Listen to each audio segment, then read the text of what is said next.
Avoir un refus de visa, ça fait mal. Qu'on ne te mente pas, ça fait vraiment mal. Est-ce que la solution, c'est rester sans rien faire? Est-ce que la solution, c'est de faire plutôt un recours? Dans cette vidéo, aujourd'hui, je vais te présenter 3 éléments à suivre pour ton recours. Si en ce moment, tu as eu un refus de visa, ce n'est pas grave. Tout est encore possible. Si on vous donne l'occasion de déposer une première fois, une deuxième fois et une troisième fois, c'est parce qu'on sait que tu peux corriger tes erreurs et avoir ton visa. Les agents consulaires ne sont pas là pour te nuire. Il faut que tu te mettes ça également dans la tête. Vous m'écrivez, me dites, Ismaël, est-ce que les recours marchent? Bien sûr, ça marche. On a accompagné des personnes. Elles ne viennent pas seulement dire cela ici. En commentaire YouTube, il y a des demandent même d'écrire, mais elles ne disent pas. C'est parce que c'est comme ça, nous les Africains, que nous sommes en fait. On ne partage pas nos recettes pour aider d'autres personnes par moment. Et par moment, ça ne me plaît pas. Vous m'écrivez, Ismaël, est-ce que c'est possible de redéposer avant un visa? Bien sûr. Les gens ont sollicité nos services, on les a accompagnés, elles ont eu le visa. J'ai même demandé à certaines d'écrire en commentaire, mais elles n'arrivent pas à écrire en commentaire YouTube pour vous dire cela. Vous voulez qu'on fasse comment en fait? Donc, soit tu passes ton temps à m'écrire pour me dire, Ismaël, est-ce que ça marche? Soit je te mets au pas. On se comprend? Ça marche réellement quand tu t'y prends de la bonne manière. Les agents consulaires ne sont pas là pour te nuire. Dans cette vidéo, aujourd'hui, comme je disais, je vais donner 3 démarches à suivre pour avoir ton visa pour une deuxième fois. J'ai déjà fait cette vidéo uniquement pour toi et t'aider à contourner cela. Ça fait mal d'avoir un refus de visa, comme je disais. Maintenant, tu as déjà une quasi-solution.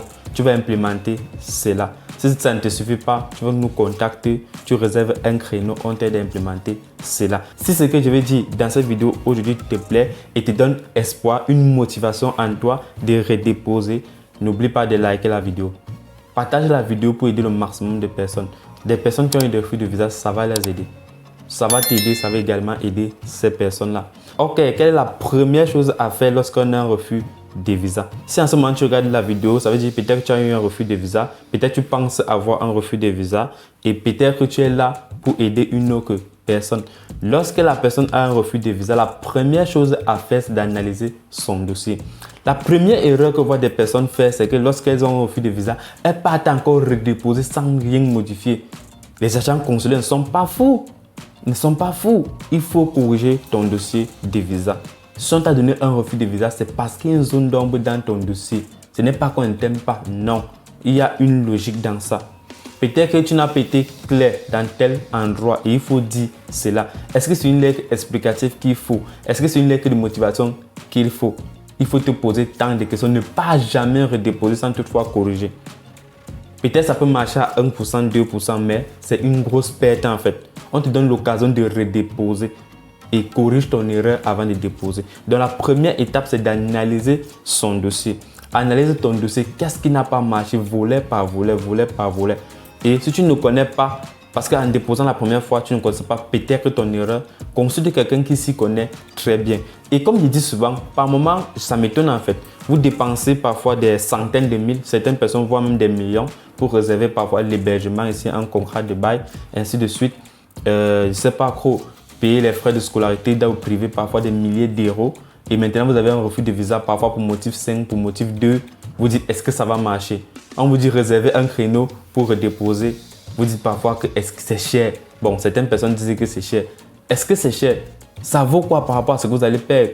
Qui ne tente rien n'a rien. Comme il dit, nous avons accompagné des personnes qui ont eu un refus de visa. Et elles ont eu leur visa. Si tu as la chance en ce moment et que ces personnes regardent, elles mettent en commentaire YouTube, c'est vraiment une bonne chose. La deuxième étape à faire pour contester un refus de visa, c'est quoi? En réalité, c'est un recours administratif. Parce que beaucoup de personnes m'écrivent, Ismaël, je vais faire un recours contentieux, faire un recours administratif. Tu dois d'abord connaître la différence. Il faut faire un recours administratif. Pourquoi tu demandes de faire un recours administratif? Qu'est-ce qu'un recours administratif? Un recours administratif, lorsqu'on a eu un refus de visa, c'est quoi? C'est lorsqu'on te donne un refus de visa. Première chose à faire, c'est soit tu fais un recours gracieux. Un recours gracieux, c'est quoi exactement si tu ne connais pas? Un recours gracieux, c'est d'écrire à l'ambassade. Tu corriges ton dossier, tu écris une lettre explicative, tu redéposes. Tu écris à l'ambassade, tu redéposes. Tu pars redéposer également ton dossier de demande de visa pour une deuxième fois à l'ambassade. Ça, c'est le recours gracieux. Maintenant, si après cela, ça ne marche pas, comme vous aimez brûler les étapes, tu dis que non, les agents consulaires sont méchants, Là, tu fais un recours hiérarchique. Qu'est-ce qu'un recours hiérarchique? C'est un recours que tu fais au ministère de l'Intérieur. Donc, en réalité, c'est un peu ça en fait. Donc, si l'ambassade te refuse le visa et que tu juges qu'on ne devait pas te refuser le visa, la première chose à faire, c'est un recours administratif. La première chose que je te conseille à faire, c'est un recours administratif et non un recours contentieux dont je vais venir tout à l'heure. On se comprend, le rythme est bon. Si le rythme te plaît, like la vidéo, c'est vraiment une bonne chose. La première chose à faire, c'est un recours quoi? Un recours administratif. Ça veut dire recours gracieux à l'ambassade. Tu redéposes une deuxième fois à l'ambassade ou bien alors recours hiérarchique. Tu redéposes plutôt au ministre. On va analyser ton dossier. Maintenant, si tu juges que le recours administratif ne va pas marcher pour toi, alors tu fais un recours contentieux. Qu'est-ce qu'un recours contentieux? C'est la question que vous vous posez certainement. Un recours contentieux, lorsqu'on a eu un refus de visa, c'est lorsque tu saisis le tribunal administratif de Nantes. Là alors, c'est un chemin juridique que tu t'empruntes. Ça veut dire là, ça devient déjà très solide. Maintenant, comment faire donc pour pallier à ce genre de problème? La première chose, c'est quoi en fait?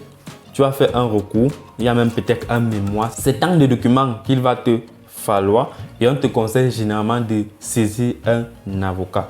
Puisqu'il y aura l'audience, il y aura le tribunal. On va voir pourquoi on t'a refusé le visa. Est-ce que tu méritais vraiment le visa? Si tu méritais le visa, on va renvoyer ton dossier aux agents consulaires d'analyser ton dossier de visa. Mais tu dois être présent pendant cela. Comment comptes-tu faire si tu es peut-être en Afrique? Donc, tu vas prendre l'avion, venir ici. Peut-être que je peux me tromper en fait. Tu vas prendre l'avion, venir au tribunal, te défendre ou bien tu vas payer un avocat à distance pour le faire. Et si c'est le cas, combien payer un avocat? Parce que j'entends tous les gens, je vais faire un recours contentieux, je vais faire un recours contentieux. Ça ne se fait pas comme ça.